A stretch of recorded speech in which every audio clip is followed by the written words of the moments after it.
ہر شے یہاں، لہذا وجود کو یہاں سکون ملتا ہے، اور جب بندہ مرتا ہے اس کو مٹی میں دفنایا جاتا ہے، کیونکہ مٹی اس کا اپنا وطن ہے، ہر چیز اپنے وطن میں قرار پاتی ہے۔ لیکن ہمارے اندر جو روح ہے نا، یہ یہاں کی نہیں ہے۔ یسألونک عن الروح، آپ سے روح کے متعلق پوچھتے ہیں، یہ کیا ہے؟ قل الروح من امر ربی، فرمائے یہ امر ربی ہے، یہ ادھر سے نہیں ہے، یہ ادھر سے ہے، یہ امر ربی ہے، یہ رب ذوالجلال کی طرف سے ہے اور اللہ کا امر ہے۔ تو روح کا جو مسکن ہے وہ اللہ کے جلوے ہیں، اللہ پاک کے جلوے ہیں، اللہ پاک کا قرب ہے، اللہ پاک کا ذکر ہے۔ اب روح کا وطن یہ نہیں، روح کا وطن وہ ہے۔ تو اندر اضطراب کیوں ہے؟ جو اندر روح بیٹھی ہے، جب ہم نے ذکر نہیں کیا، نماز نہیں پڑھی، تلاوت نہیں کی، اللہ کے ساتھ لو نہیں لگائی، وہ اپنے وطن کے لیے مضطرب ہے، لہذا ہمیں قرار نہیں ملے گا۔ الا بذکر اللہ تطمئن القلوب، دلوں کو قرار تب ملتا ہے جب اللہ کا ذکر ہو، کیونکہ روح کو جب اپنے وطن سے ملایا جاتا ہے،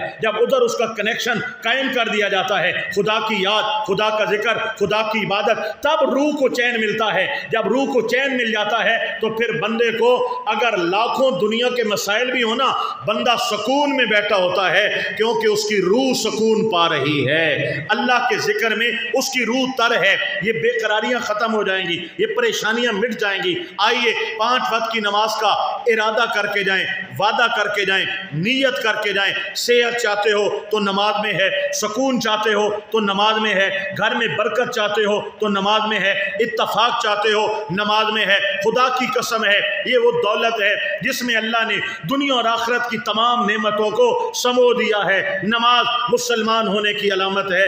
آج پڑھو گے کامیاب ہو جاؤ گے، نہیں پڑھو گے ہمیں بڑا پچھتانا پڑے گا، ہمیں بڑا رونا پڑے گا، اور پھر ہمارے لیے چھٹکارا مشکل ہو جائے گا۔ میرا کام تھا پیغام دینا، میں نے ہر دل کو دستک دی ہے، اور اچھے انداز میں، آسان فہم انداز میں اور مختصر لفظوں میں، دائیں بائیں جا کر میں نے ٹائم ضائع نہیں کیا، ٹو دی پوائنٹ میں نے اپنا پوائنٹ دیا ہے۔ نماز نماز نماز، میرے بھائیوں پڑھ لو، آپ کا فائدہ ہے۔